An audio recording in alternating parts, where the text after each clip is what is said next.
Good morning दर्शकवृन्द, नमस्ते। The morning शोमा सम्पूर्ण दर्शकवृन्दलाई फेरि स्वागत छ। उपस्थित भइसकेका छौँ हामी, अर्थात् आज पनि को-होस्ट राज भट्टराई विशेष कामले उपस्थित हुनु सक्नु भएन, अर्को साता हामीसँग जोडिनु हुने नै छ भन्दै आउन सुरुवात गरौँ। म निमा काफले द मर्निङ सोको विभिन्न विषयवस्तु लिएर यहाँ उपस्थित भइसकेको छु। फेरि पनि यहाँहरू सम्पूर्ण दर्शकवृन्दलाई स्वागत गर्दछु। यो शुक्रबार बिहानीमा हामी छौँ र गतेको कुरा गर्ने हो भने फागुन 5 गते रहेको छ। 2079 सालमा छौँ। यसै गरेर 2023 17 फेब्रुअरीको दिन यो बिहानीमा हामी छौँ दर्शकवृन्द। र मर्निङ सोमा आज पनि विभिन्न विषयवस्तुहरू हामीले समेटेर यहाँ ल्याएका छौँ र विषयवस्तुसँगै आज हामी हाम्रा अतिथिसँग पनि गेस्ट अफ द सोमा कुराकानी गर्नेछौँ। गेस्ट अफ द सोको कुरा गर्दाखेरि भोलि हुन गइरहेको शिवरात्रि पर्वको महिमा, त्यसै गरेर पशुपत क्षेत्रमा के कस्तो साजसज्जा छ, कस्तो खालको उपस्थिति छ, के छ अवस्था, कसरी सहज लाइन लागेर पूजा आराधना गर्न सकिने व्यवस्था छ, यी लगायतका सम्पूर्ण विषयमा जानकारी गराउनका लागि हामीले हाम्रा अतिथि पनि निम्ति आएका छौँ र हामी गेस्ट अफ द सोमा त्यो विषयमा कुराकानी गर्नेछौँ दर्शकवृन्द। र अब सुरुवात गरौँ विषयवस्तुबाटै। र विषयवस्तुको कुरा गर्दाखेरि अनेराज रिभ्यूको इलेक्सनको कुरा यहाँ जोड्नुपर्ने हुन्छ। नेकपा एमाले निकट अनेराज रिभ्यूको केन्द्रीय अध्यक्षमा समिक बडाल विजयी भएका छन्। 23औं राष्ट्रिय महाधिवेशन अन्तर्गत गए राति भएको निर्वाचनबाट निवर्तमान समेत रहेका महासचिव बडाल अध्यक्षमा विजयी भएका हुन्। सहमतिमा नेतृत्व चयनको प्रयास असफल भएपछि गए राति विद्युतीय मेसिन मार्फत मतदान भएको थियो। निर्वाचनमा 1517 मत खसेको थियो र निवर्तमान महासचिव बडालले 962 मत पाएर विजयी भएका हुन् भने प्रतिद्वन्दी आरसी लामिछानेले 356 मत पाएका थिए। त्यस्तै अध्यक्षका अर्का उम्मेद्वार मोती विकले भने 78 मत पाएका थिए। यस्तै महासचिवमा नरेश रोकाया विजयी भएका छन्। उनले 733 मत प्राप्त गरेका छन्। उपाध्यक्षमा गोविन्द गिरी, धर्मगिरी, नारायण घरती र मर्यादा विष्ट विजयी भएका छन् भने महासचिवमा नरेश रोकाया तथा कोषाध्यक्षमा सङ्गम अरियाल विजयी भएका छन्। र यसरी सचिवमा कुरा गर्ने हो भने सञ्जीव धिताल, सुजन कडरिया, प्रकाश पौडेल, दिपेश परसाई, अञ्जना शिवाकोटी, आरती भट्टराई र विनिता काफले चुनिएका छन्। र यसरी हिजो भएको इलेक्सनबाट नवनिर्वाचित पदाधिकारीहरू चुनिएका छन्। अनेराज रिभ्यूको हाम्रो तर्फबाट पनि सम्पूर्ण टिमलाई धेरै शुभकामना र बधाई। यो प्रसङ्गसँगै अब भने हामी अलिकति लाग्नुपर्ने हुन्छ नेपाली कङ्ग्रेसका नेता, विशेष गरेर डाक्टर चन्द्रकान्त भण्डारीलाई हिजो नेपालमा उपचार गर्न नसकेपछि इन्डिया रिफर गरिएको थियो थप उपचारका लागि। ग्यास सिलिन्डर पड्किएर घाइते बनेका डाक्टर भण्डारीलाई थप उपचारका क्रममा भारत लगिएको प्रसङ्गमा अब जाउँ दर्शकवृन्द। र ग्यास आग लागेको जलनमा परेका प्रतिनिधि सभा सदस्य डाक्टर चन्द्रकान्त भण्डारीलाई उपचारका लागि भारत लगिएको प्रसङ्ग छ र उहाँको मुम्बई स्थित नेसनल बर्न सेन्टरमा उपचार सुरु पनि भएको छ। र यसरी बुधबार राति आफ्नै निवासमा ग्यास चुहावटका कारण जल्नु भएकी उहाँकी आमा हरिकला भण्डारीको भने कीर्तिपुर स्थित बर्न अस्पतालमा उपचारकै क्रममा निधन भएको छ। र उक्त अस्पताल नेपालकै एकमात्र जलन उपचार अस्पतालका रूपमा रहेको छ। तर यो सरकारी वा निजी क्षेत्रबाट नभई फ्याक्ट नेपाल नामक गैर सरकारी संस्थाबाट सञ्चालनमा रहेको छ। र प्रतिनिधि सभा सदस्य डाक्टर भण्डारीको शरीर आमाको भन्दा कम जलेको भए पनि अस्पतालको क्षमता कम रहेका कारण उपचारका लागि विदेश स्थित सुविधा सम्पन्न अस्पताल लैजान सिफारिस गरिएको थियो र सोही बमोजिम उहाँलाई इन्डिया उपचारका लागि लगिएको हो। र डाक्टर भण्डारीको हात, खुट्टा र अनुहार जल्नुका साथै श्वास नलीमा असर परेको अनुमान गरिएको छ र उहाँलाई श्री एयरलाइन्सको विमानबाट भारतको मुम्बई स्थित नेसनल बर्न सेन्टरमा लगिएको थियो। यसअघि माघ 10 गते संसद भवन अगाडि नयाँ बानेश्वरमा आत्मदाह प्रयास गरेका प्रेम आचार्यको सोही अस्पतालमा बोल्दा बोल्दै निधन भएको थियो दर्शकवृन्द। यसरी प्राध्यापक डाक्टर शङ्करमान राईका अनुसार जलनका बिरामीको प्रतिरोध क्षमता कम हुने र तुरुन्त अङ्गहरूले काम गर्न नसक्ने अवस्था हुँदा बचाउन सकिने अवस्थाबारे एकिनै नहुने भएको कारणले गर्दाखेरि अस्पतालको क्षमतामाथि पनि बेला बेलामा प्रश्न उठ्ने गर्दछ। एक मात्र नेपालको बर्न अस्पताल, त्यसमा पनि उपचारको लागि पर्याप्त साधन सेवा सुविधाको अभावमा कतिपय अवस्थामा बर्नका बिरामीहरू चाहिँ मृत्युवरण गर्न बाध्य भएका छन् र यसैलाई ध्यानमा राखेर थप उपचारका लागि अर्थात् केही त्यस्तो खालको दुर्घटना हुन नदिनका लागि डाक्टर भण्डारीलाई मुम्बई पठाइएको हो उपचारका लागि। र डाक्टर भण्डारीको थप अवस्था अहिले के छ त भन्ने प्रसङ्गमा अब हामी जाउँ। उहाँ अहिले मुम्बई स्थित नेसनल बर्न सेन्टरमा आइसियुमा उपचार भइरहेको छ उहाँको। हिजो रातिको कुरा गर्ने हो भने 10:30 बजे डाक्टर सुनिल केशवानीबाट भएको काउन्सिलिङ अनुसार शरीरमा फ्लुइडको मात्रा डबल गर्ने, त्यसै गरेर आज बिहान 10:30 पहिलो सर्जरी गर्ने, त्यसै गरेर दिउँसो 1:30 दोस्रो सर्जरी गर्ने भनेर जानकारी गराइएको थियो।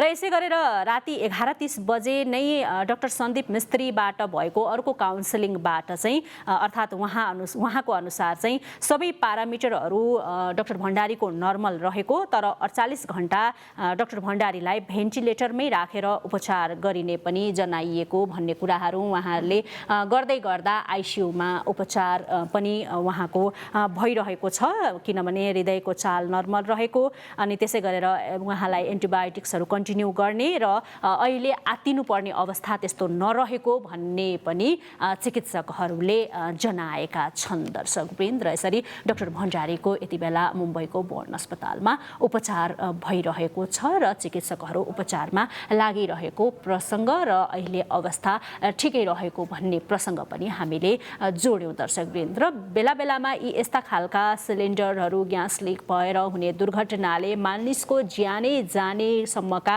गतिविधिहरू पनि भइरहेका हुन्छन् र विशेष गरेर असावधानी एउटा कारण छ, प्राविधिक त्रुटि। अझ भन्नुपर्दाखेरि सिलिन्डरको अवस्था मापदण्ड बेला बेलामा चेक जाँचको अभावी कारणले गर्दाखेरि यस्ता खालका दुर्घटनाहरू नेपालमा निम्तिरहेको प्रसङ्ग पनि थुप्रै छ। खाना पकाउने ग्यास सिलिन्डर विस्फोट वा अन्य चुहावटका कारण हुने जलनका दुर्घटना चाहिँ धेरै हामीले देख्न सक्छौँ, जसमा चाहिँ मूल रूपमा खाना पकाउन ग्यासका उपभोक्ता बढ्दा तिनीहरूलाई चाहिँ प्रयोग सम्बन्धी उपभोक्ता शिक्षा वा सचेतना नहुँदा पनि यस्तो खालका दुर्घटनाहरू बढी निम्तिने गरेको जनाइएको छ। र त्यससँगै ग्यासका सिलिन्डर, रेगुलेटर, पाइप र चुलोको प्रविधि र गुणस्तर दुर्घटना कम गर्न उत्तिकै महत्त्वका हुन्छन्। आवश्यक मापदण्ड पूरा नगरी अति प्रज्वलनशील ग्यास सिलिन्डर बजार पठाउने र यसको प्रयोगबारे उपभोक्तालाई पर्याप्त जानकारी नहुँदा दुर्घटना भई जनधनको क्षति हुने गरेको छ। र मापदण्ड विपरीतका कुचिएका सिलिन्डर, कम सल रेगुलेटर र पाइपको प्रयोग, नियमन गर्ने निकायको प्रभावकारी नियमन र गुणस्तर परीक्षणमा कमजोरी रहँदा दुर्घटना हुने गरेको उपभोक्ता अधिकार कर्मीहरूको भनाइ पनि रहिआएको छ। र यसरी विशेष गरेर यी यस्ता खालका टेक्निकल समस्याहरूले गर्दाखेरि हुने जोखिममा सबै सरोकारवालाहरू ध्यान दिनुपर्ने आवश्यकता छ र हामी आफैले पनि विभिन्न किसिमको लापरवाहीबाट बस्नुपर्ने पनि जानकारहरू बताउँछन् दर्शकवृन्द। र यी व्यक्तिगत रूपमा चाहिँ के कस्ता खालका सावधानीहरू अपनाउनु पर्छ त भन्ने खालको कुरा गर्दाखेरि गुणस्तरीय रेगुलेटर र पाइप र चुलोको प्रयोग गर्नुपर्ने हुन्छ। त्यसै गरेर रेगुलेटर, पाइप र चुलोको चाहिँ नियमित परीक्षण पनि गर्नुपर्ने हुन्छ। हामीले आफ्नो व्यस्त दिनचर्यामा त्यतातिर त्यति ध्यान दिइरहेका हुँदैनौँ, जसले दुर्घटना निम्तिरहेको पनि हुन्छ। त्यसै गरेर हरेक 2 वर्षमा ग्यासको चाहिँ पाइप फेर्ने भनेर पनि यहाँ जानकारहरूले बताएका छन्। त्यसै गरेर सम्भव भएसम्म सिलिन्डर चाहिँ भान्सा कोठाभन्दा बाहिर राख्ने भनेर पनि विज्ञहरूको सुझाव रहेको छ। त्यसै गरेर सिलिन्डर र चुलोको दूरी चाहिँ कम्तीमा पनि 2 मिटरको हुनुपर्ने भनेर विज्ञहरूले सुझाएका छन्। त्यसै गरेर खाना पकाइसकेपछि अनिवार्य रूपमा रेगुलेटर बन्द गर्नुपर्छ भनेर पनि विज्ञले सुझाएका छन् दर्शकवृन्द। र यसै गरेर ग्यास बाल्नु अघि लिकेज भएको छ कि छैन भनेर चाहिँ यकिन पनि गर्नुपर्ने हुन्छ, किनभने ग्यासको गन्ध हल्का पनि आयो भने सचेत भइहाल्नु पर्ने विज्ञहरूले बताउँछन्। र यदि गन्ध आएको खण्डमा चाहिँ ज्वलनशील पदार्थ बाल्नुभन्दा अगाडि झ्याल ढोकाहरू एकछिन खोलिदिने र गन्धलाई बाहिर जान दिने, रेगुलेटर बन्द गर्ने यी लगायतका कार्यहरू हामी आफैले गर्नुपर्ने हुन्छ भनेर पनि विज्ञहरूले बताएका छन्। यसै गरेर भान्सामा चाहिँ सिलिन्डरसँगै सेफ्टी क्याप अनिवार्य राख्नुपर्ने भनेर पनि भनिएको छ। दुर्घटना निम्ति हालैमा यी यस्ता खालका सेफ्टी क्यापले केही हदसम्म आग लागि हुन नदिन धेरै कम गर्दछ र यसै गरेर खाना पकाउँदाखेरि विशेष गरेर आफ्नो पहिरनहरूमा पनि ध्यान दिनुपर्ने। आगोबाट टिपिहाल्ने खालका पहिरनहरू अथवा ती पहिरन जसमा चाहिँ आगो टिपिहाल्यो भने पनि शरीरसँग नटाँसिने खालका लुगाहरू प्रयोग गर्ने भनेर भनिएको छ, जस अन्तर्गत खाना पकाउँदा सुतीका कपडाहरू लगाउनुपर्छ भनेर पनि भनिएको छ। र यसै गरेर ग्यासको प्रयोग गर्दाखेरि सुरक्षा सम्बन्धीको सामान्य ज्ञान राख्नु पर्दछ। त्यसै गरेर विशेष गरेर यो आधिकारिक डिलरहरूबाट चाहिँ ग्यास खरिद गर्नुपर्ने, मितिहरू चेक गर्नुपर्ने, त्यसै गरेर ग्यास सिलिन्डर आफैमा कतिको पुरानो छ त्यो पनि हेर्नुपर्ने र कुचिएका बिग्रिएका अथवा चाहिँ ती त्यस्ता खालका समस्या भएका सिलिन्डरहरू घरभित्र नल्याउने भनेर विज्ञहरूले सुझाएका छन् दर्शकवृन्द। र यसरी हामीले आफूले गर्नुपर्ने सावधानीमा आफू अग्रसर हुने र विशेष गरेर यस्ता मापदण्ड विपरीतका सिलिन्डरहरू चाहिँ नेपाल भित्र्याउने नदिनका लागि चाहिँ सरकारवाला निकायले पनि विशेष ध्यान दिनका लागि हामी आग्रह गर्दछौँ र यसरी यस्ता खालका दुर्घटनालाई निम्त्याउन नदिन सबैलाई पनि विनम्र अनुरोध गर्दछौँ। यसका लागि सहज हुन पनि आग्रह गर्दछौँ दर्शकवृन्द।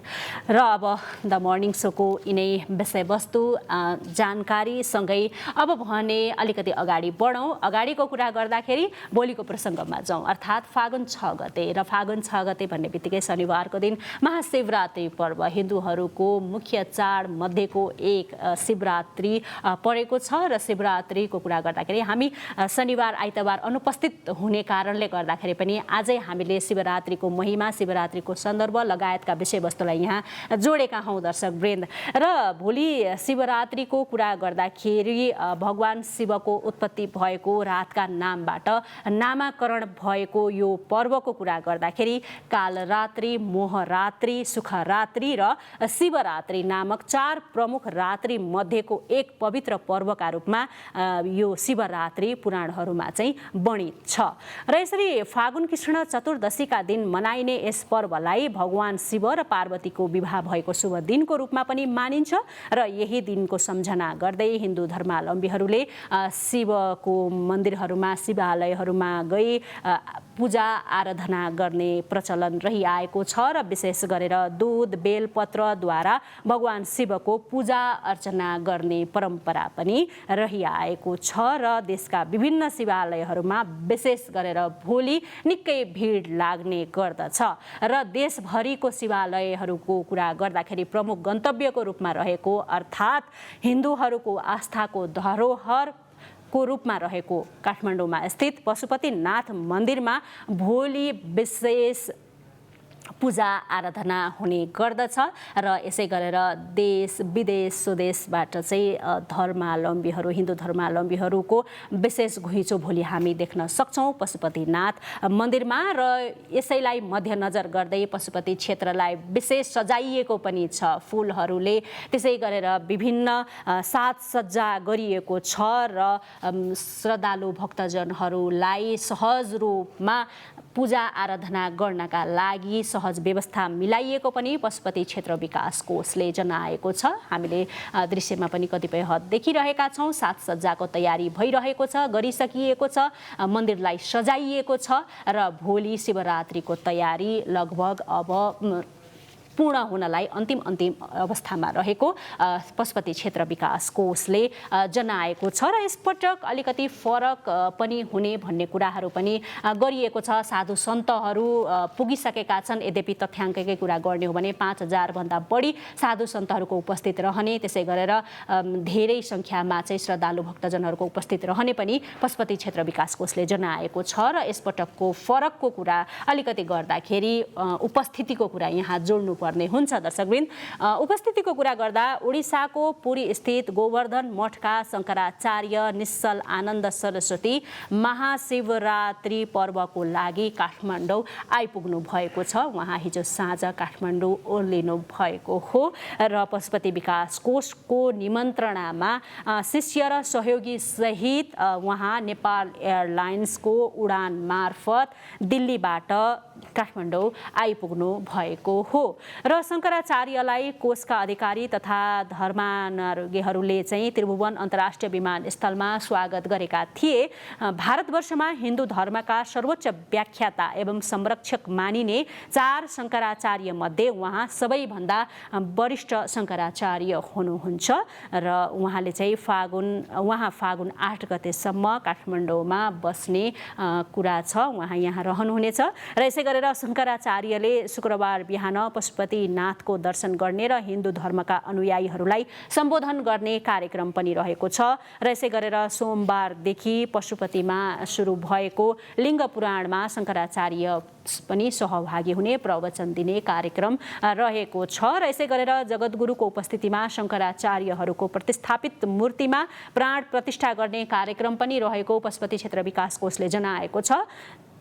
विभिन्न विश्वविद्यालयका वैदिक गणितसँग सम्बन्धित प्राध्यापक एवं विद्यार्थीहरूसँग अन्तर्क्रिया गर्ने कार्यक्रम पनि उहाँको रहेको जानकारी गराइएको छ। दर्शकवृन्द, वैदिक गणितका उहाँ प्रकाण्ड विद्वान समेत मानिनुहुन्छ र यसरी बौद्धिक क्षमताले तीक्ष्ण शङ्कराचार्यका लागि कोषले नेपाल भारत मैत्री पशुपति धर्मशालाको अति विशिष्ट कक्षमा बस्ने बन्दोबस्त मिलाएको छ भने उहाँसँग आउने प्रतिनिधि मण्डललाई धर्मशालाको विशिष्ट कक्षमा बस्ने व्यवस्था मिलाइएको छ र यसरी शङ्कराचार्य निश्चलानन्द सरस्वती 8औं शताब्दीबाट सुरु भएको मानिने जगद्गुरु शङ्कराचार्य भने 145औं उत्तराधिकारी हुनुहुन्छ र यसरी शङ्कराचार्यको उपस्थितिले पनि यसपटकको महाशिवरात्रि विशेष हुने जनाइएको छ, बताइएको छ। पशुपति क्षेत्र विकास कोषले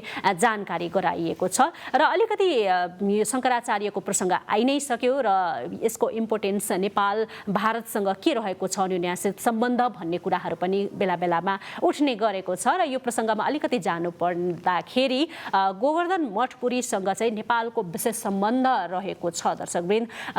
किनभने केही समय अगाडि त्यहाँको मन्दिरमा पूजा आराधना शङ्कराचार्य र नेपालका राजा दुईजनाले गर्ने परम्परा रहिआएको थियो र यसै परम्परालाई निरन्तरता वर्षौँदेखि दिइएको पनि थियो र त्यहाँको जगन्नाथ मन्दिरमा नेपालका राजालाई पूजा गर्ने विशेष अधिकार पनि छुट्याइएको छ र यही अधिकारलाई प्रयोग गर्दै नेपालका राजाहरू पूजा गर्नका लागि त्यहाँ पुग्ने गरेको प्रसङ्ग पनि धेरै छन् र अलिकति फर्केर हामीले हेर्ने हो भने नेपालका पूर्व राजा ज्ञानेन्द्र शाहले 3 वर्ष पहिले जगन्नाथ मन्दिरको भ्रमण गरी पूज्य स्वामी शङ्कराचार्यसँग गई त्यहाँ पूजा अर्चना पूजा आराधना पनि गर्नुभएको थियो र त्यहाँको प्रसङ्गलाई अलिकति यहाँ इम्पोर्टेन्सको कुरा गर्ने हो भने उडिसामा हुने एक चाहिँ विशेष जात्रालाई सम्झिन सक्छौँ हामी। त्यो जात्रामा चाहिँ उडिसाका राजाले चाहिँ भगवान जगन्नाथको रथ धकेल्ने र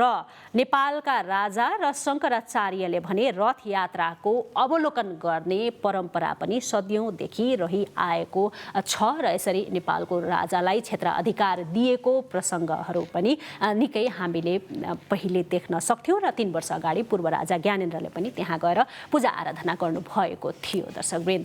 र यो सन्दर्भसँगै हामीले भोलि महाशिवरात्रिको तयारीको प्रसङ्गलाई यसै गरेर विशेष दिन हुने प्रसङ्गलाई यहाँ जोड्यौँ र शिवरात्रिको प्रसङ्गपछि भने अब द मर्निङ सोमा हामी अगाडि बढ्नुपर्ने हुन्छ। मर्निङ सोको अगाडिको विषयवस्तुको कुरा गर्दाखेरि अलिकति हामी लागौँ क्रिकेटतर्फ र क्रिकेटको कुरा गर्दाखेरि दर्शकवृन्द आइसिसी क्रिकेट क्रिकेट विश्वकप लिग 2 अन्तर्गत आज नेपाल र स्कटल्यान्ड बीच खेल हुँदैछ र कीर्तिपुर स्थित टियु मैदानमा अहिले 9 बजे खेल सुरु हुने भएको छ। घरेलु मैदानमा भइरहेको श्रृङ्खलाको पहिलो खेलमा नामिबियालाई हराएको नेपाली टिम त्यही लय कायम राख्ने योजनामा रहेको छ दर्शकवृन्द। त्यसपछि स्कटल्यान्डले पनि नामिबियालाई सहजै हराएर 3 खेल अगावै लिग 2 मा शीर्ष स्थान पक्का गरिसकेको कारणले गर्दाखेरि अलिकति नेपाललाई आज दबाव भएको महसुस गर्न सकिन्छ। शीर्ष 5 स्थानमा रहँदै ओडिआई मान्यतालाई जोगाउने अभियानमा रहेको नेपालले घरेलु मैदानमा भइरहेको श्रृङ्खलामा सकेसम्म धेरै खेल जित्ने लक्ष्य पनि बनाएको छ र स्ट्रङ टिम मानिने स्कटल्यान्डलाई जित्नुपर्ने नै आजको दबावका बीचमा आइसिसी पुरुष विश्वकप लिग 2 मा च्याम्पियन स्कटल्यान्ड उत्कृष्ट फर्ममा हामी देख्न सक्छौँ। यसको विपरीत घरेलु टोली नेपाल बिस्तारै भने लयमा आइरहेको प्रसङ्ग अघि हामीले जोड्यौँ। यस्तो अवस्थामा नेपालले 2 खेल अगाडि नै च्याम्पियन बनिसकेको स्कटल्यान्डको सामना शुक्रबार त्रिभुवन अन्तर्राष्ट्रिय क्रिकेट मैदानमा अहिले 9 बजे गेम सुरुवात हुँदैछ र त्यसमा गर्दैछ। र यसरी विश्वकप छनौटमा पुग्ने आधार कमजोर भए पनि नेपालको लक्ष्य नै 5औं स्थानमा रही एक दिवसीय मान्यताको पनि रक्षा गर्नु नै हो र यसै कारण लिग 2 को अर्को महत्त्वपूर्ण खेलमा नेपालले स्कटल्यान्डलाई हराउनु पर्ने आजको बाध्यता छ दर्शकवृन्द। र स्कटल्यान्डले ब्याटिङ, फिल्डिङ र बलिङमा एक नासको प्रदर्शन गरिरहेको छ। क्रिकेटमा जितका लागि चाहिने यही 3वटा मुख्य पक्षमा पकड बनाएको स्कटल्यान्डले नेपालमाथि दबाव राख्ने पक्का जस्तै छ। र यसरी लिग 2 मा नेपालको प्रदर्शन एकनास हुन सकेन, जसले गर्दाखेरि कहिले ब्याटिङ राम्रो हुँदा बलिङ खराब हुने र कहिले बलिङ उत्कृष्ट रहँदा ब्याटिङ भने बिर्सन लायक सम्मका हुने हामीले पछिल्ला खेलहरूमा देख्न सक्थ्यौँ। र यसरी स्कटल्यान्ड जस्तो बलियो टोलीलाई हराउँदै 2 अङ्क जोड्ने लक्ष्य राखेको नेपालले कडा मेहनत गर्नुपर्ने हुन्छ र नामिबियासँगको खेलमा स्कटल्यान्डले 10 विकेटको जित निकाल्दा ब्याटिङ क्षमता कस्तो छ उसको भन्ने खालको कुरा पनि यहाँ स्पष्ट भइसकेको छ र यसमा लिगको तेस्रो स्थानमा रहेको नामिबियालाई सस्तै रनमा अलाउट गर्ने स्कटल्यान्डका बलर नेपालमाथि पनि हावी हुन सक्छन्। यसतर्फ पनि सतर्क हुनुपर्ने देखिन्छ। र यसरी नेपालमा पहिलो पटक स्कटल्यान्डले आफ्नो अनुभव पनि प्रयोग गरिरहेको छ र एक किसिमले स्कटल्यान्डलाई टियुको पिच नौलो जस्तो नदेखिएको प्रसङ्गहरू पनि छन् र त्यसै गरेर आफ्नो घरेलु मैदान तथा समर्थकका बीच नेपालले आफ्नो दोस्रो खेलमा स्कटल्यान्डलाई चुनौती दिने अपेक्षा पनि गरिएको छ र यसरी मनोबललाई निरन्तरता दिन नेपाली खेलाडीहरू तयार रहेको बताइरहेका छन्। तर स्कटल्यान्डलाई कसरी रोक्ने भन्ने चिन्ता पनि नेपाली खेलाडीहरूलाई उब्जिरहेको भन्ने प्रसङ्गहरू पनि पर्याप्त छ। र यसरी नामिबियाको खेलमा करण केसीले 5 तथा सन्दीप लामिछानेले 3 विकेट जुन लिए पनि त्यति खर्चिलो नदेखिएको प्रसङ्गहरू पनि छ र करियरकै पहिलो एक दिवसीय शतकीय इनिङ खेलेका कुशल भुर्तेलले दोस्रो खेलमा भने विपक्षी बलरलाई चुनौती दिने विश्वास पनि गरिएको छ। घरेलु मैदानमा अर्थात् टियुमा अहिले 9 बजे गेम हुन गइरहेको छ र नेपाललाई जित्नै पर्ने बाध्यता छ। यद्यपि स्कटल्यान्डको दबाव उत्तिकै रहने छ र यस अर्थमा हामी नेपाली टिमलाई शुभकामना, बेस्ट विशेष भन्छौँ दर्शकवृन्द, जित्नुपर्छ।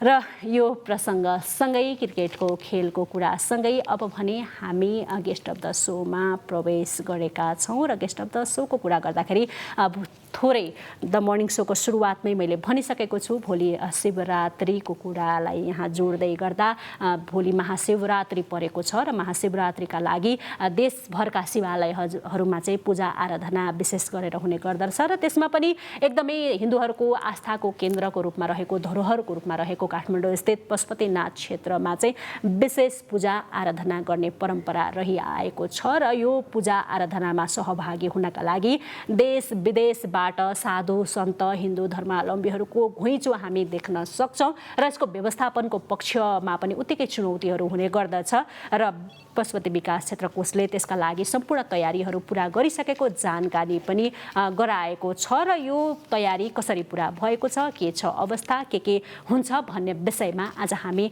गेस्टसँग कुराकानी गर्छौँ र गेस्टको रूपमा चाहिँ पशुपति क्षेत्र विकास कोषका प्रवक्ता रेवती रमन अधिकारी हुनुहुन्छ। रेवती रमन अधिकारी प्रवक्तालाई हामी गेस्टको रूपमा यहाँ निम्त्याउनुभन्दा अगाडि लिनुपर्ने हुन्छ एउटा छोटो ब्रेक।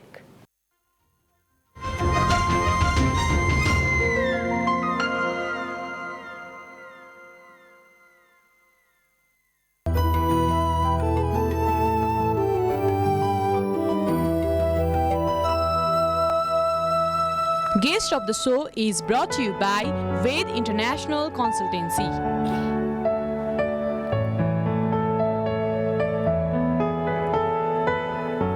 ब्रेक पछि पुनः स्वागत छ दर्शकवृन्द। मर्निङ सोको यो बिहानीको बसाइमा हामी छौँ र अब भने पालो गेस्ट अफ द सोको भएको छ र गेस्ट अफ द सोको कुरा गर्दाखेरि आज विशेष गरेर हामीले एकजना यस्तो अतिथिलाई निम्ति आएका छौँ, अर्थात् भन्नै पर्ने हुन्छ भोलि फागुन 6 गते महाशिवरात्रिको दिन पशुपति मन्दिरमा विशेष पूजा आराधना घुइँचो लाग्ने गर्दछ। हिन्दू धर्मावलम्बीहरूको साधु सन्तहरूको उपस्थिति पनि त्यतिकै भइसकेको छ। तयारीहरूको साजसज्जाहरू पनि त्यही अनुसार अगाडि बढिसकेको अवस्था छ।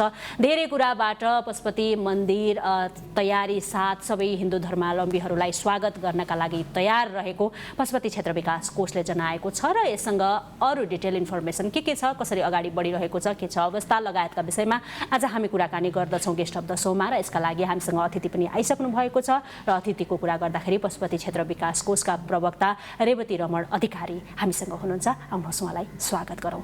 स्वागत छ यहाँलाई। नमस्कार। आराम हुनुहुन्छ? ठीक छु। तयारीहरूको दौडधुप त चलिरहेकै नै छ। हुन्छ नि, स्वाभाविक हो है। अब अलिकति प्रसङ्ग सुरुवात गरौँ। वेदको व्याख्या सम्बन्धित विशेष प्रवचनका लागि चाहिँ भारतको जगन्नाथपुरी मठका मठाधीश जगद्गुरु चाहिँ शङ्कराचार्य पनि आउनु भएको छ र विशेष गरेर उहाँको महत्त्वलाई कसरी लिएको छ, के छ अवस्था? जगन्नाथपुरी गोवर्धन मठका मठाधीश आदि शङ्कराचार्यका उत्तराधिकारी 4वटा मठमध्येको एउटा प्रमुख मठ का शङ्कराचार्य जगद्गुरुको रूपमा पुजिन्छ निश्चलानन्द स्वामीज्यू आइसक्नु भएको छ, काठमाडौँ आइसक्नु भएको छ। उहाँको कार्यक्रम आज 5 गते, 6 गते र 7 गते 3 त्रिदिवसीय कार्यक्रमको रूपमा तय भएको छ। अब जगद्गुरु वेदको व्याख्याता, धर्म संस्कार संस्कृतिको व्याख्याता, वैदिक गणितको व्याख्याताको रूपमा मैले सुनेको छु। त्यसै हिसाबले अब यो अध्यात्ममा लाग्ने, धर्ममा लाग्ने, जीवनलाई अध्यात्मलाई जीवनसँग जोड्ने यो कડીको रूपमा चाहिँ उहाँका बाणीहरू मननयोग्य हुन्छन् भन्ने विश्वास लिएको छ। र त्यसै हिसाबले पनि सनातन धर्म संस्कार संस्कृतिलाई अवलम्बन गर्ने, यो अध्यात्मलाई खोज्ने, आफूभित्र त्यसलाई खोज्ने जो रुचि राख्नुहुन्छ, जो चासो राख्नुहुन्छ, जसले त्यो जिज्ञासा राख्नुहुन्छ, अर्थात् त्यसको अनुसन्धानमा लाग्नु भएको छ, त्यस्ता व्यक्तित्वहरूको चाहिँ यो पटक उपस्थिति रहन्छ। किनभने यो एउटा अवसर पनि हो। हुन त जगद्गुरु पशुपतिनाथमा आउनुभएको छ योभन्दा पहिला पनि, तर महाशिवरात्रि यो उत्सवमय पर्वको विशेष पर्व जो महत्त्वका साथ हेरिन्छ, भगवान् भोलेनाथको शरणमा जाने यो पर्वको अवसरमा चाहिँ उहाँको पहिलो आगमन हो। त्यस कारणले पनि यो विशेष महत्त्व रहेको छ। र उहाँलाई विशेष गरेर निम्त्याउनु पर्ने अथवा निम्त्याउने तयारी, निम्त्याउने सोच चाहिँ कसरी अगाडि बढ्यो? यस्तो भयो, अब यो महाशिवरात्रि पर्व हरेक वर्ष केही न केही नयाँ हुने सन्दर्भमा अब आम सञ्चार मिडियाहरूले, दर्शनार्थी र भक्तजनहरूले सबैको चासो रहन्छ यो वर्ष शिवरात्रिमा के हुन्छ, यो वर्ष नयाँ के हुन्छ होइन। यो मिडियासँग कुरा गरिरहँदा पनि धेरैको चासो यो रहन्छ होइन, फरक त केही न केही हुन्छ भन्ने त्यो एउटा ट्रेन्ड, एक खालको त्यो एउटा छ होइन, सबैलाई त्यो छ। त्यस कारणले यसबाट के भन्दाखेरि फरक त फरक, नयाँ किसिमको फरक, भव्य किसिमको फरक र यो ऐतिहासिकै फरक जस्तो लाग्छ त्यो शङ्कराचार्यज्यूको आगमन चाहिँ। त्यो हिसाबले हामीले पशुपति विकास कोषले औपचारिक रूपमा उहाँसँग सम्पर्क भयो। त्यसको लागि फेरि हामी पशुपति विकास कोष एक्लैले यो सबै चिज गरेको पनि होइन। पशुपतिनाथ परिसरमा शङ्कराचार्यको मठ छ, त्यहाँ स्वामीजीहरू हुनुहुन्छ, डाक्टर रमानन्द स्वामीज्यू, डाक्टर केशवानन्द स्वामीज्यू, अनि स्वर्गदरी आश्रमका हाम्रा ब्रह्मचारी ध्रुवश्रीज्यू, उहाँहरूसँग सरसल्लाह भयो यसपटक बोलाउन त के हुन्छ, उहाँको समय कस्तो छ भन्ने कुरा भयो। त्यसपछि सम्पर्क भयो। सम्पर्क हुने क्रममा आउने यस्तो कुरा भयो। अनि कन्फर्म नभइकन हामीले फेरि यसको प्रचार प्रसार गर्न पनि भएन। उहाँको समय के थियो, कस्तो छ, फेरि उहाँका यो बसोबासदेखि लिएर होइन, उहाँको स्वागत सत्कार सबै किसिमको त्यही किसिमको व्यवस्थापन गर्नुपर्ने हुन्छ। वृद्ध हुनुहुन्छ, उहाँलाई सुविधाहरू पनि त्यही किसिमको व्यवस्थापन गर्न सक्छौँ सक्दैनौँ भन्ने खालको कुरा पनि भयो। फेरि स्वामीजीहरूको एउटा संस्कार हुन्छ, संस्कृति हुन्छ, उहाँहरूको एउटा नियमित दिनचर्या हुन्छ, हामीभन्दा फरक हुन्छ। त्यसलाई व्यवस्थापन गर्न हामीलाई अलिकति अनुभव पनि छैन।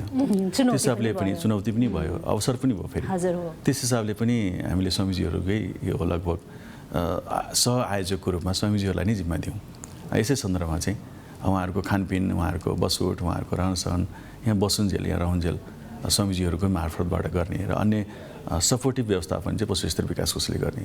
सबै चिज फेरि आर्थिक व्यवस्थापन मात्रै होइन, त्यस कारणले आर्थिक व्यवस्थापन पशुस्तर विकास कोषले गरे तापनि अन्य व्यवस्थापन चाहिँ स्वामीजीहरू मार्फत मठहरू मार्फत नै गरिएको कारणले अब पछिल्लो चरणमा उहाँको आफ्नो प्रभारी पठाइदिनु भयो।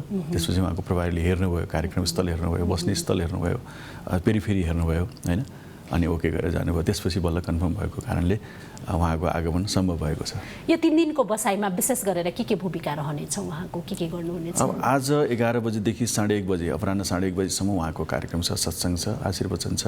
उहाँले वेदको व्याख्या गर्नुहुन्छ, उहाँले अब भगवान् शिवको महिमाको बारेमा व्याख्या गर्नुहुन्छ, मानव जीवनलाई चाहिँ यो सत्मार्गमा लाग्ने प्रेरणा दिनुहुन्छ। यी सबै कार्यक्रमहरू उहाँको प्रवचन अवधिभर रहन्छ।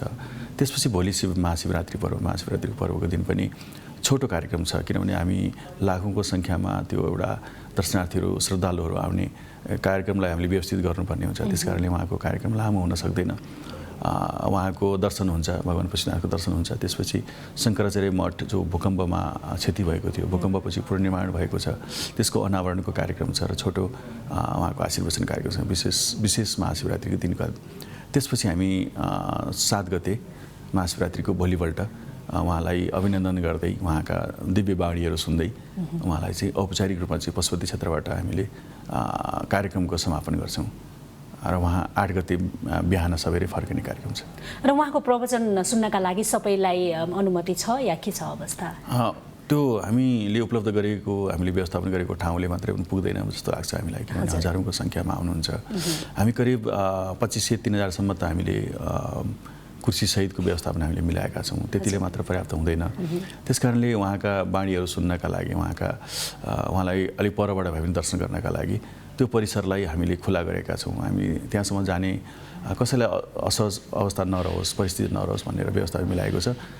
तथापि फेरि त्यस्तो केही भयो भने हामीले सज्जीकरण गर्ने कुरा रह्यो र प्रत्यक्ष गरेर त्यहाँ पनि भेट्न सकिन्छ। र उहाँको कार्यक्रम बिहान 11 बजेदेखि अपराह्न 1:30 बजेसम्म पशुपति स्थलमा हुन्छ, पशुपति परिसरमा हुन्छ भने उहाँले फेरि बेलुकाको समय पनि छुट्याउनु भएको छ।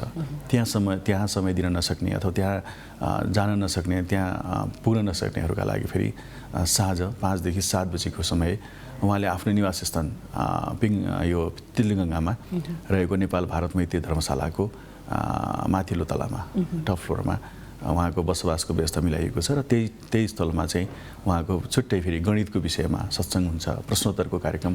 उहाँ विशेष गणितमा चासो राख्नुहुन्छ भन्ने मैले बुझेको छु। त्यस हिसाबले पनि उहाँले चाहिँ गणितका प्रोफेसरहरू, गणितका अनुसन्धानदाताहरू, गणितको खोजकर्ताहरूको लागि उहाँले विशेष रूपमा चाहिँ बेलुका 5 देखि 7 बजेको समयलाई छुट्याउनु भएको छ। र त्यो समयमा आएर लाभ लिनका लागि म अनुरोध गर्न चाहन्छु। त्यो जो कोहीले पनि लाभ लिन सक्ने अवस्था हुन्छ।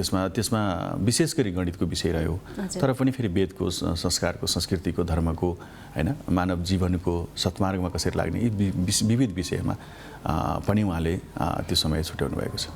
र अघि यहाँले सुरुवातमा भन्नुभयो विशेष गरेर प्रत्येक महाशिवरात्रिमा चाहिँ के त्यस्तो खालको नयाँ हुन्छ, के त्यस्तो खालको नयाँ चाहिँ गरिन्छ भन्ने खालको कौतूहलता, जिज्ञासा सबैमा रहन्छ होइन। र यो सँगै अब अर्को नयाँ प्रसङ्गमा जाँदाखेरि चाहिँ त्यस्तो के अन्य कुराहरू गरिएको छ के छ? स्वाभाविक रूपमा अब हरेक वर्ष हामी नयाँ गर्ने भन्दा पनि त्यसलाई परिष्कार गर्ने। अब हामी पछिल्लो चरणमा आउँदाखेरि चाहिँ सुरुका अब आजभन्दा 10 वर्ष अगाडिको कुरा गर्ने भने हामीले दर्शन मार्गलाई कसरी व्यवस्थित गर्ने भन्ने, दर्शन मार्ग कहिले यता चेन्ज गर्ने, कहिले उता चेन्ज गर्ने, हामी यो परिस्थितिमा थियौँ। अब अहिले विगत 10 वर्ष यता आउँदै गर्दाखेरि यी चिजहरूको लगभग दर्शनार्थीहरूलाई, धेरै भक्तजनहरूलाई पनि हामी दर्शन गर्नलाई कुन लाइनमा समात्ने, कुन पोइन्ट समात्ने, कहाँ जुत्ता चप्पल राख्ने व्यवस्था छ, पार्किङ कहाँ राख्ने भन्ने कुरा लगभग जानकारी भइसकेको विषय भएको हुनाले अब पछिल्लो चरणमा आउँदाखेरि ती भएका व्यवस्थापनलाई कसरी परिष्कृत गर्ने। किनभने हिजो 2 लाखले दर्शन गर्नुहुन्थ्यो नि हैन, अब भनौँ न आजभन्दा 10 वर्ष अगाडि 1-1.5 लाखले दर्शन गर्नुहुन्थ्यो भने अहिले आएर 10 लाखले दर्शन गर्ने अवस्था छ। त्यसकारणले त्यो हिजोको व्यवस्थाले पर्याप्त हुँदैन। अब हामीसँग मन्दिर त्यही हो, समय त्यही हो हैन, ढोका चारैवटै हो त्यस कारणले हामी त्यसले कसरी कम समयमा बढीभन्दा बढी दर्शनार्थीलाई सहज रूपमा छिटो र सुरक्षित रूपमा दर्शन गराउने भन्नेतर्फ हामी केन्द्रित छौँ र यसै हिसाबले चाहिँ ती भएका व्यवस्थापनालाई परिष्कृत गरिएको छ। जहाँ सङ्ख्यात्मक रूपमा बढी उपस्थिति रहन्छ अथवा भिड बढ्छ त्यस्तो ठाउँहरूमा कुनै त्यस्तो अवांछित गतिविधि पनि हुनसक्छ, लुटपाट पनि हुनसक्छ, सबैको मन एकै हुँदैन, सबैको व्यवहार एकै हुँदैन।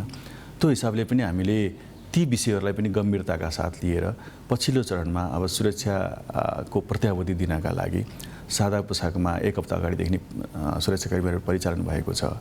सीसी क्यामेरालाई हामीले विस्तारित गरेका छौँ, मन्दिर प्राङ्गणभन्दा बाहिरी क्षेत्रमा पनि विस्तारित गरेका छौँ। सम्भव भएसम्मका दर्शन लाइनहरूलाई पनि कभरेज गर्ने प्रयत्न गरिरहेका छौँ र जहाँ सुरक्षाकर्मीको स्वयंसेवकहरूको पशु क्षेत्र विकास कोषलाई माया गर्ने अथवा पशु क्षेत्र परिसरमा चाहिँ त्यस्तो अवांछित गतिविधि नहोस् भन्ने चाहने व्यक्तिहरूका नजर पुग्दैनन् त्यस्ता ठाउँहरूलाई पनि सीसी क्यामेरा मार्फत सादा पोसाकमा परिचालन सुरक्षाकर्मीहरू परिचालन गरेर निगरानी गर्ने हिसाबले एउटा खालको व्यवस्थापन सुरक्षाको प्रत्याभूतिको व्यवस्थापन गरिएको छ भने दर्शन लाइनहरू अलिक परसम्म पनि जाने बिहान सबैले आउने भएको हुनाले ती दर्शन लाइनहरूलाई पर्याप्त बत्तीको उज्यालो जहाँ अँध्यारो हुन्छ त्यहाँ फेरि त्यस्तो घटनाहरू हुनसक्छ। त्यस कारणले बत्तीको पर्याप्त व्यवस्थापन मिलाइएको छ र नयाँपन भन्दाखेरि पनि जस्तो बत्ती फुलको सजावट यसपटक फुलको सजावट अलि भव्य नै छ। त्यो देख्न सकिन्छ किनभने त्यो फुलको सजावट हिजो भन्दा अगाडि देख्न अलिक कठिन थियो भने आज दिनभरिमा धेरै चिजहरूको तयारी भइसकेको हुन्छ। किन भोलिको दिन महाशिवरात्रि छ, त्यो फुल चाहिँ यो प्राकृतिक फुल भयो, त्यो ओइलाउँछ होइन, बिग्रिन्छ। त्यस हिसाबले पनि हामीले धेरै अगाडि त्यसको व्यवस्थापन गर्न सक्दैनौँ। त्यो गर्ने भनेको हिजो र आज नै हो। भरे साँझसम्म राति अबेरसम्म भोलिपल्ट महाशिवरात्रिको दिन यो प्रवेशद्वारहरू खोल्नुभन्दा अगाडिसम्म हामी त्यसलाई व्यवस्थापन गरिरहेका छौँ। 24 घण्टा भनौँ निरन्तर अहोरात्र भनौँ न यसरी खटिरहनु भएको छ त्यहाँ जनशक्तिहरू। त्यस कारण यसपटक फुलको सजावटको भव्यता देख्न सकिन्छ, नयाँपन। अर्को बत्तीको पनि फरक किसिमको सजावट छ यो पटक। कति जति दर्शनार्थीहरूको भोलि उपस्थित रहनेछ र एक व्यक्तिले कति समयमा चाहिँ पूजा गरिसक्ने अवस्था सिर्जना गर्नु? यसलाई पूजालाई चाहिँ मैले करेक्सन गर्न चाहन्छु किनभने दर्शन मात्रै होला हैन, पूजा गर्ने समय यो सम्भवै छैन किनभने हामीले एकजना व्यक्तिलाई 5 मिनट त्यहाँ लगाउन थाल्यौँ भने यो लाखौँमा पुर्याउनु सम्भव छैन हैन। त्यो त्यसरी हामीले त्यतातिर सोच्नु हुँदैन। कतिपय दर्शनार्थीहरू भक्तजनहरू चाहिँ सधैँ गरे जस्तो किसिमले त्यहाँ बत्ती बाल्ने, आरती गर्ने, पूजा गर्ने हैन, आफ्नो हातमा फुल प्रसादी लिएर गएर जाने, त्यसलाई चाहिँ विधि विधानपूर्वक गर्न खोज्नुहुन्छ अथवा फुल अक्षता चढाउन चाहनुहुन्छ। हामी त्यसको व्यवस्थापकीय पाटोबाट हेर्नुपर्ने हुन्छ। त्यसो हेर्दाखेरि के हुन्छ भन्दा अब त्यो फुल प्रसादी भित्र लगेर चढाइन्छ, हेर्दा त भगवानलाई समर्पण गरिन्छ, श्रद्धापूर्वक चढाइन्छ, तर त्यो भगवानलाई चढिसकेपछि फेरि भगवानले त त्यो लिएर जानु हुँदैन, त्यसलाई फेरि व्यवस्थापन गर्नुहुन्छ, त्यसलाई फोहोरको रूपमा हामीले व्यवस्थापन गर्नुहुन्छ। त्यसैले ती चिजहरूको लागि सकेसम्म न्यूनीकरण गर्ने हिसाबले पनि यस्ता पर्वहरू जस्तो महाशिवरात्रि, तीज लगायतका जुन भिडभाड हुने पर्वहरू हुन्छन् त्यस्तामा हामीले ढोकासम्म पुगेर भगवानलाई टाढैबाट दर्शन गर्ने, किन स्पर्श गर्न त पाइँदैन अरू बेला पनि। ढोकाबाट जुन ढोकामा हामी पुग्छौँ त्यो ढोकाबाट दर्शन गरेर त्यतैबाट फर्किने खालको व्यवस्था मिलाएको छौँ। यसको अर्थ के हो भने हामी बाध्य छौँ, किनभने अघि नै भनिसके समयको पाबन्दी पनि त्यही छ। यो महाशिवरात्रि चाहिँ रात्रिको समयमा यसो व्रत बस्ने, उपासना गर्ने, ध्यान साधना गर्ने, पूजा अर्चना गर्ने पर्व भएको कारणले महाशिवरात्रि 6 गतेको बिहान जुन ढोका खोल्छ त्यसपछि हामी उतापट्टि 7 गतेको बिहान 6 बजीसम्म त्यो कन्टिन्युस निरन्तर हुन्छ, ढोका निरन्तर खुल्छ, निरन्तर पूजा हुन्छ। त्यस कारणले हामी उताको समय 6 बजे निश्चित छ, त्यसलाई हामी बढाउन सक्दैनौँ। यताको समय चाहिँ हामी ढोका कति छिटो खोल्छौँ त्यसमा भर पर्छ। त्यस कारणले यसपटक हामी 3 बजेभन्दा पनि अगाडि नै खोल्ने प्रयत्नमा छौँ, तर 3 बजेको आसपासमा हामी ढोका खोलिसक्छौँ। यसको अर्थ के हुन्छ भन्दाखेरि करिब हामीसँग 15 घन्टाको समय रहन्छ। 15 घन्टाभित्र हामीले सकेसम्म लाइनमा उभिनुभएका, आइपुग्नुभएका दर्शनार्थीहरूलाई दर्शन गराउनुपर्ने हाम्रो बाध्यता छ। त्यस कारणले पनि हामीले के भन्न चाहन्छौँ भने लाइनमा पङ्क्तिबद्ध भएका दर्शनार्थीहरू आफै पनि चनाख हुन जरुरी छ, किनभने आफूभन्दा अगाडि कसैलाई पनि घुसपेट गरेर दिएन भने आफू सुरक्षित तरिकाले, आफू सहज तरिकाले दर्शन गर्न पाइन्छ। एउटा त्यो विषय। अर्को के रहन्छ भन्दा त्यहाँ खटिएका सुरक्षाकर्मी, स्वयंसेवकहरूले कसरी त्यसलाई व्यवस्थापनमा सहजीकरण गरिदिनुहुन्छ अथवा स्वयंसेवकहरू आफैले आफ्ना व्यक्तिहरू त्यहाँ बिचमा घुसाउनुहुन्छ कि, त्यो त दर्शनार्थीहरू पनि चनाख हुनु पऱ्यो। र स्वयंसेवकहरूलाई पनि हामीले स्पष्ट रूपमा भनेका छौँ कि हामीले स्वयं सेवा गर्ने हो, स्वतस्फूर्त भावले सेवा गर्ने हो। सकिन्छ 2 घन्टा मात्रै गरौँ न बरु, तर त्यहाँ अरू खालको गतिविधिहरू नगरौँ। जस्तै त्यहाँ विभिन्न खालका गतिविधिहरू हुन्छन्, आफ्ना पर्चा पम्पलेटहरू बाँड्ने, धार्मिक पुस्तकहरू निःशुल्क बाँड्ने यी सबै कार्यहरूले हामीलाई व्यवस्थापनमा असजिलो हुन्छ, असहज हुन्छ। त्यसको अर्थ के हुन्छ भन्दा हामीले सकेसम्म एकदम सभ्य नम्र भाषामा उहाँहरूलाई सम्झाउन खोज्दै पनि कहिलेकाहीँ कडा रूपमा प्रस्तुत पनि हुनुपर्ने बाध्यात्मक अवस्था आउँछ। त्यस्तो नहोस् भन्ने हामी चाहन्छौँ। किनभने अब ती सबै व्यवस्थापन हेर्दा महाशिवरात्रिको दिन भव्य भिडभाड भएको दिन मैले केही गरिहाल्न पाए हुन्थ्यो, मेरो संस्थाले यस्तो यस्तो काम गरेछ भने त्यहाँ 2-4 कुरा भनिहाल्न पाए हुन्थ्यो, देखाउन पाए हुन्थ्यो भन्ने चाहना हुनु स्वाभाविक होला। तर हाम्रो हिसाबबाट पशु स्तर विकास कोषको तर्फबाट हेर्दा व्यवस्थापनमा जहाँ जे अप्ठ्यारो हुन्छ ती सबै अप्ठ्यारोहरूको असर कहाँ पर्छ भन्दा आम दर्शनार्थीहरूले दर्शन गर्नलाई धेरै लामो समय पर्खनु पर्ने हुन्छ। त्यो भनेको मतलब के हो भने यो व्यवस्थापनमा कमजोरी देखिन्छ। त्यसकारणले पनि हामीले त्यहाँ बाध्यात्मक हिसाबले चाहिँ दर्शनमा लाइनलाई छिटो अगाडि सार्ने, छिटो दर्शन गरिसकेका दर्शनार्थीहरूलाई चाहिँ हामीले सकेसम्म बाहिर निकाल्नुपर्ने बाध्यता हुन्छ। किनभने मन्दिर प्राङ्गणभित्र भिडभाड बसिरह्यो भने लाइन जाम हुन्छ। लाइन जाम हुनु भनेको 1 मिनट लाइन जाम हुनु भनेको हामीले सयौँजनालाई त्यहाँ असर गर्छ। त्यसकारणले पनि हामीले त्यो बाध्यात्मक एउटा अवस्था नआओस् भन्ने हामी चाहन्छौँ। हजुर, लाखौँको सङ्ख्यामा रहेका दर्शनार्थीहरूको चाहिँ दर्शन गर्नका लागि व्यवस्था मिलाएसँगै पाहुनाहरू पनि निम्त्याइएका हुन्छन्। अझ भन्नुपर्दाखेरि साधु सन्तहरू स्वदेश विदेशबाट आइसकेको अवस्था छ र यो व्यवस्थापकीय पक्षलाई चाहिँ कसरी हेरिएको छ, के छ अवस्था? साधु सन्तहरूको व्यवस्थापनको लागि हामीले अब यसको ब्याकग्राउन्ड भन्नुपर्ने हुन्छ। जस्तो पशुपति विकास कोषको अध्यक्ष माननीय संस्कृति पर्यटन तथा नागरिक उड्डयन मन्त्री हुने कानुनी व्यवस्था छ। यसपटक मन्त्रीज्यूको पदभारले अलि ढिलो भयो, त्यसकारणले हामीले मूल समारोह समिति अलि ढिलो गठन गर्न पर्यो। परिषदको बैठकबाट मूल समारोह समिति गठन हुन्छ।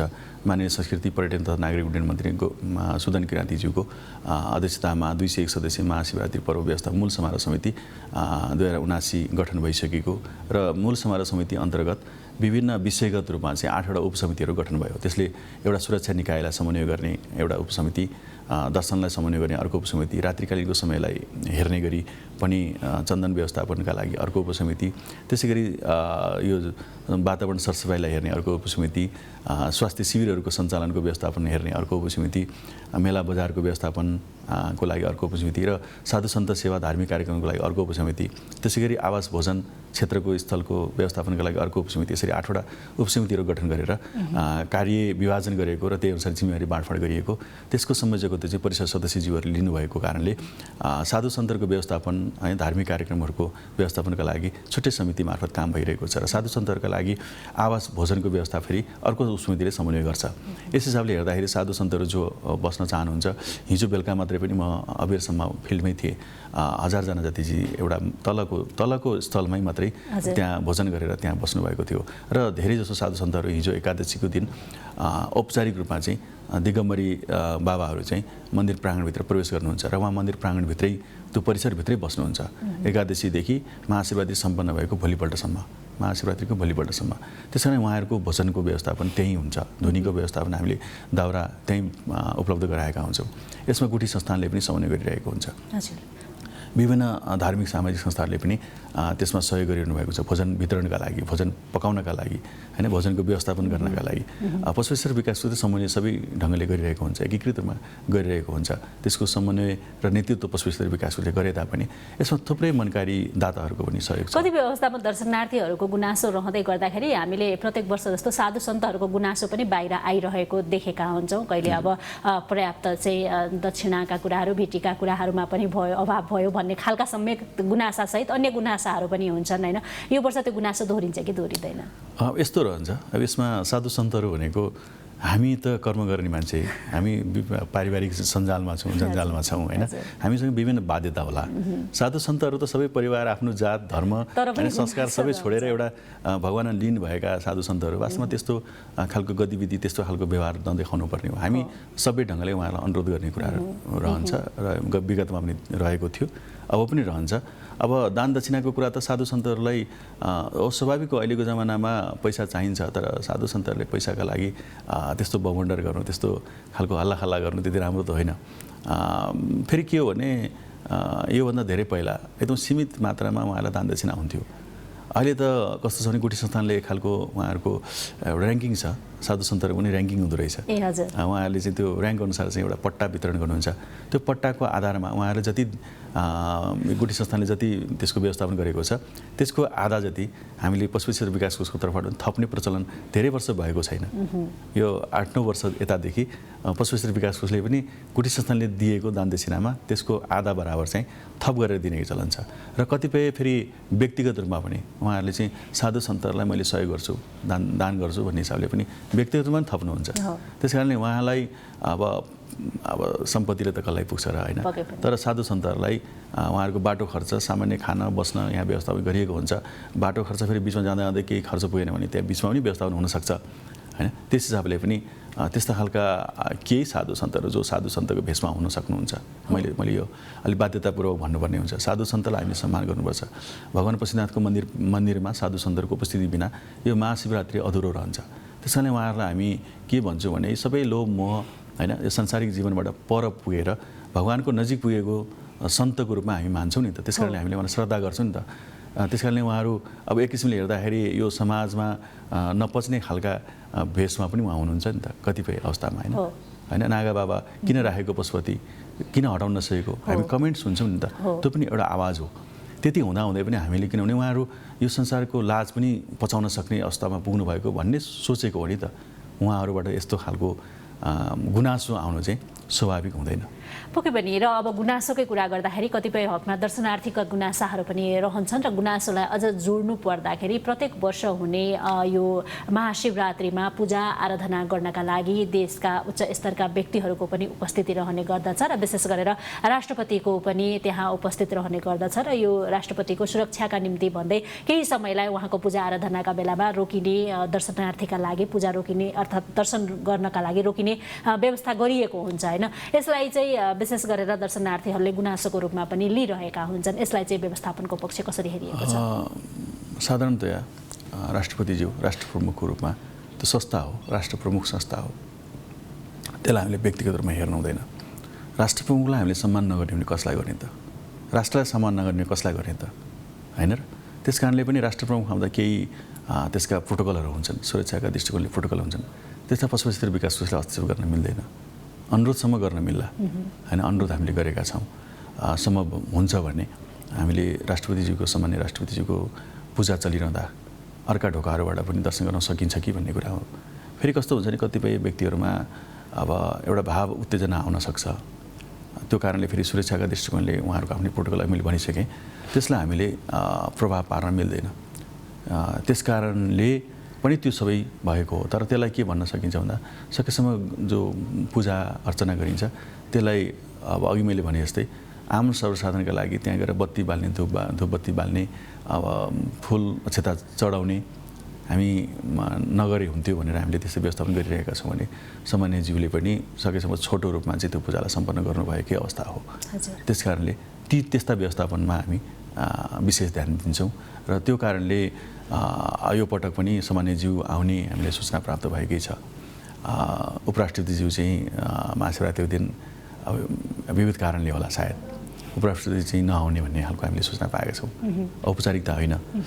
त्यस कारणले अब राष्ट्रका त्यस्तो सम्मानित व्यक्तित्वहरू आउनुहुन्छ। अब स्वाभाविक रूपमा अब सर्वसाधारण दर्शनार्थीहरू आउन चाहनुहुन्छ भने उहाँ पनि एउटा व्यक्तित्व हो फेरि होइन। त्यस कारण उहाँ पनि त एउटा भगवान्प्रति आस्था, एउटा भगवान्प्रति भावना, श्रद्धा रहनु स्वाभाविक हो। अरू बेला आउन मिल्छ, महाशिवरात्रिमा चाहिँ तपाईँ नआउनुहोस् भन्न पनि मिल्दैन। त्यस कारणले ती सबै व्यवस्थापन गर्नै पर्ने हुन्छ हामीले कतिपय व्यवस्थापन। त्यसका अब इम्प्याक्टहरूलाई सकेसम्म अब पब्लिक भोइसहरूलाई, कमेन्टहरूलाई हामीले सकेसम्म न्यूनीकरण गर्ने प्रयत्न गर्ने हो। त्यसलाई पुरै एलिमिनेट गर्न सकिन्न। र यसै अन्तर्गत अब भने शिवरात्रिको पूजा आराधना गर्नका लागि अर्थात् दर्शन गर्नका लागि चाहिँ यसपटक पनि दर्शनार्थीले सहज रूपमा दर्शन गर्न पाउँछन् भन्ने विश्वासता चाहिँ कसले दिलाउँछ? स्वाभाविक रूपमा एकदमै हामी, किनभने यो सबै अघि मैले भनिरहेको मूल समारोह समिति गठन भयो, माननीय मन्त्रीज्यू आफै सरसभामा त्यहाँ फिल्डमा गएर जुट्नुभयो होइन। महाशिवरात्रिको दिन पनि म आउँछु, कस्तो व्यवस्था भइरहेछ भन्नुभएको छ। उहाँको कार्यव्यस्तता होला, कहिले भ्याली बाहिर हुनुहुन्छ। हिजो अस्ति पनि हामीले निमन्त्रणा गरेका थियौँ, सम्भवतः आज आउनुहुन्छ उहाँ, भ्याली फर्किसक्नु भएको छ भन्ने सूचना आएको छ। त्यस कारणले मूल समारोह समिति गठन हुन्छ, त्यस अन्तर्गत विभिन्न उपसमितिहरू गठन हुन्छ, विभिन्न सरकारी निकायहरूलाई हामी समन्वय गर्छौँ, छलफल बैठक गर्छौँ, सूचनाहरू सम्प्रेषण गर्छौँ होइन।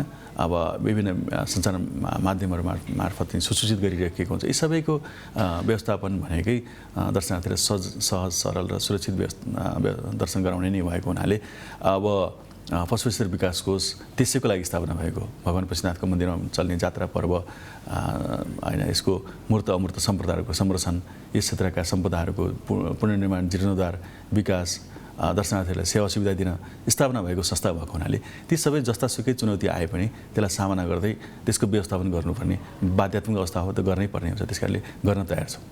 धन्यवाद यो बसाइ र यो जानकारीका लागि यहाँलाई धेरै धेरै धन्यवाद। धेरै धेरै धन्यवाद। यस्तो लोकप्रिय टेलिभिजन च्यानल मार्फत धेरैभन्दा धेरै दर्शनार्थीहरूले पक्कै पनि यी सूचनामूलक विषयहरू सम्प्रेषण सुनिरहनु भएको होला मैले विश्वास गर्छु। र जसले चाहिँ पशुपतिनाथको दर्शन गर्न चाहनु भएको छ, आउन खोजिरहनु भएको छ, उहाँहरूलाई केही न केही लाभ हुने नै छ। त्यस कारणले यस्तो सूचनामूलक लाभमूलक विषयहरू सम्प्रेषण गर्ने अवसर प्रदान गर्नुभएकोमा इमेज च्यानललाई म विशेष धन्यवाद दिन चाहन्छु। Thank you. दर्शकवृन्द, द गेस्ट अफ द सोमा आज हामीले कुरा गऱ्यौँ पशुपति क्षेत्र विकास कोषका प्रवक्ता रेवती रमण अधिकारीसँग र यिनै इन्फर्मेसनसँगै आज द मर्निङ सोको समय सकिएको छ।